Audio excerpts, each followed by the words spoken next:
Thank you, Chair Escovel and members of the board. I'm Amanda McGee. I'm a senior engineering geologist in the Division of Water Quality, and I oversee the unit responsible for implementing the strategy to optimize resource management of stormwater, also known as storms. I'm happy to be here today to present our proposed policy to standardize cost reporting in municipal stormwater permits.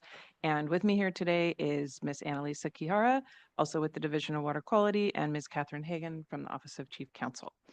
Um, Before we begin, though, I'd like to acknowledge the years of hard work from our team, but especially the contributions of Dr. Nabila Lafruz, who is truly the champion of this project and who ideally would be up here giving this presentation for me, but unfortunately for us has accepted her promotion and is no longer with the Division of Water Quality. But thank you, Dr. Lafruz, who is actually here in for leading this project to where we are today. We couldn't have done it without him. And he will be available to answer questions if we need to. Okay, let's move on. All right, so diving in my presentation today, I'm going to primarily focus on our responses to the second round of public comments regarding the draft policy language and any changes proposed to address those comments. Before that, though, I will start with reiterating the policy objectives and the timeline for this project, highlighting the major milestones. I'll wrap up with the implementation plan, which is outlined in the proposed final draft policy language and the proposed adopting resolution. To start off, I'd like to note that the policy or that the documents proposed for adoption today are the policy and the policy resolution. So a little bit of background. The idea of this policy was prompted by the California State Auditor in 2018. That audit report recommended to adopt regulations regarding adequate and consistent stormwater management cost information.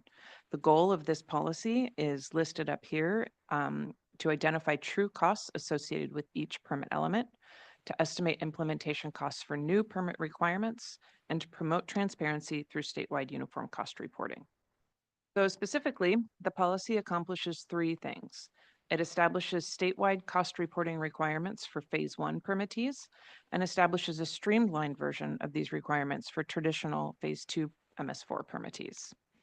It requires reporting these costs in a cost data portal to allow for standard machine-readable data, and it also instructs the water boards to incorporate these requirements into any future or reissued municipal MS4 permits. So this slide highlights the approach that we followed to get to where we are today. So as I mentioned earlier, the development of the policy was initially prompted in 2018 by the state auditor and then was identified as a board priority in 2021.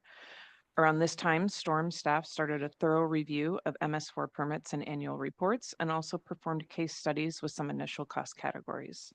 In 2022, staff held a public workshop to gather feedback from permittees and had one-on-one discussions with staff from each regional water board regarding potential uses of cost data. All of these discussions informed the draft policy that was initially released for public comments in August 2023, which coincided with a 6-month beta test of the proposed cost categories and data portal. Based on feedback from that beta test and the comments received during the initial public comment period, we released a revised draft for a second round of public comments in May 2024. In December 2024, we released another response to comments document along with a second draft policy and staff report, which leads us to where we are now, considering the policy for adoption.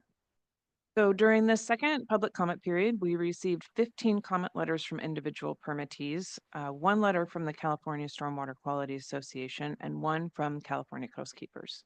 While the majority of the comments received focused on the draft policy, some commenters also shared their thoughts on the cost reporting guidance and adopting resolution. In the next few slides, I'll go over a few major comments, our responses, and discuss changes made to the proposed policy. Before we dive into that, though, I do want to note that several comments submitted by interested parties reiterated requests made during the first round of public comments. These concerns have been previously addressed with explanations provided on how accommodating such requests was not in line with the intended policy objectives. Such comments included requests to completely exclude all Phase 1 permittees from requirements, to allow simplified reporting formats for small Phase 1 permittees, require only category-specific reporting, remove requirements to report BMP, to report structural best management practice design details and street sweeping program specifics. But like I said, these comments have already been addressed in prior board meetings, and we will not be discussing responses to these comments today. But now I'll go into the major comments received during the most recent comment period. The proposed The proposed policy includes a cost reporting framework with categories and subcategories. Based on the first round of feedback, we removed some subcategories, but there were still concerns about the burden of tracking cost under the remaining subcategories, as well as requests for better explanations for the remaining ones. Some permittees suggested edits to make the subcategories easier to understand. We accepted most of these suggestions and updated the list of subcategories, which you can see in this table here. One of the subcategories in the proposed cost reporting framework is intended for costs associated with structural best management practices, or BMPs. Based on comments received, the policy was clarified to explicitly state that this cost reporting requirement is only for public permittee-owned projects. Additionally, there were comments regarding requirements about reporting BMP design parameters. So to help interpret BMP costs, some design details are still required, but based on the comments received, the proposed draft policy no longer asks for BMP surface area or volumetric loading rate. Another subcategory in the proposed framework is intended for costs associated with street sweeping. Based on the comments received, we clarified that routine street sweeping costs should be reported if performed to meet a specific requirement in the permit or in a permit-required stormwater program plan. Requirements to report types of sweepers were removed, and we proposed to replace requirements to report swept areas with curb miles. Additionally, because some permittees track debris removed by weight basis and some by volume basis, the proposed final draft of the policy allows reporting debris by either. Some permittees expressed concerns about the requirements to report the exact amount of funding from each source used for permit implementation. We still believe that describing funding sources will ultimately benefit permittees by helping to identify new funding opportunities. To alleviate concerns associated with unknowns surrounding exact funding amounts, the proposed final draft language allows permittees to report the relative contributions from each funding source instead of those exact amounts. The proposed policy explicitly prohibits the use of costs of permit implementation as a surrogate for level of compliance.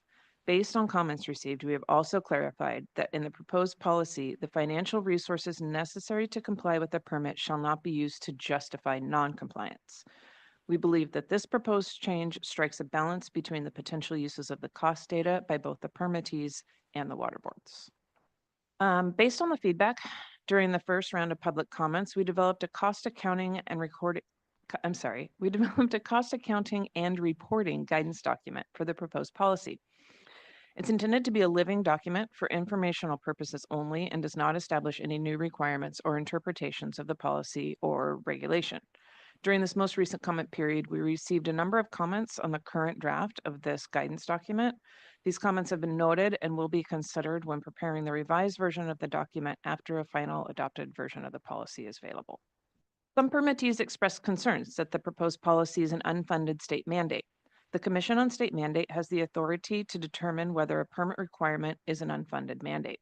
The Commission has determined that beginning in 2018, MS4 permittees have sufficient authority to raise fees to fund permit implementation costs, and as a result, permittees are not entitled to reimbursement of these costs from the state. SB 231 removes procedural obstacles for local agencies to impose stormwater fees. So quite a few permittees asked for clarification regarding policy implementation process and timeline. If everything goes as planned, we estimate that fiscal year 26-27 will be the first reporting year that permittees would need to use the cost reporting framework proposed in the policy.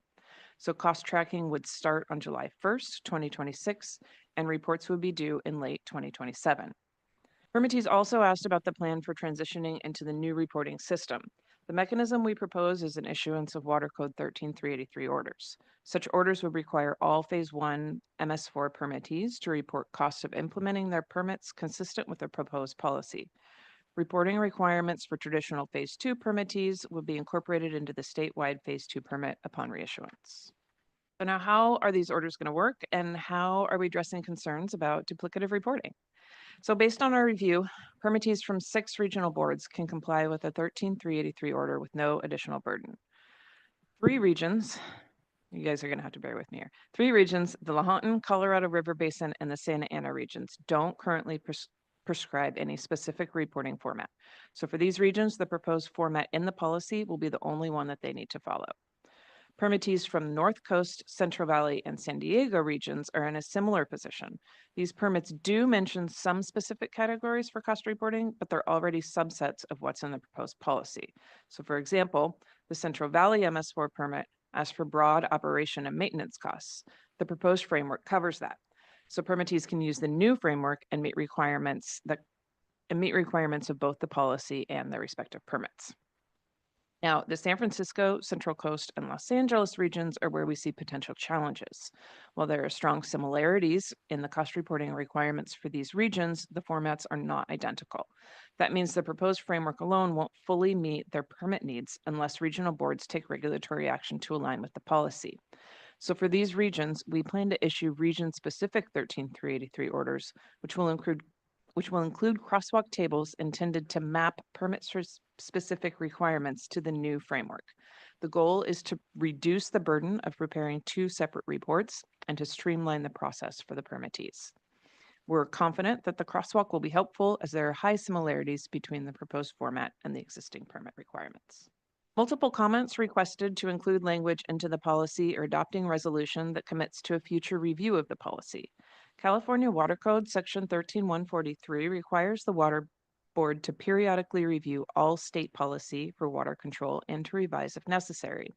Therefore, it's not required to include specific language in this policy to make a commitment for future review of the policy or the guidance document. However, to ensure the review takes place in a reasonable timeframe, the adopting resolution includes language that requires staff to conduct a review of the policy after collecting 5 years' worth of data.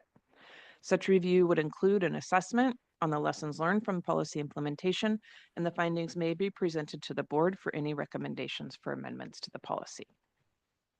So what are the next steps in this process? Assuming the policy is adopted as proposed today, we plan to work with permittees over the next few months to develop a revised cost reporting guidance, which will then be reviewed annually and amended as necessary. We will also begin issuing Water Code 13383 orders later this year. In early 2026, we will open the cost data portal for registration. The first required reporting period again is anticipated to be fiscal year 26-27, and the cost data reports will be due in late 2027, concurrent with permittees' annual reports. As noted earlier, staff recommends adoption of the water quality control policy for standardized cost reporting and municipal stormwater permits and the associated policy resolution.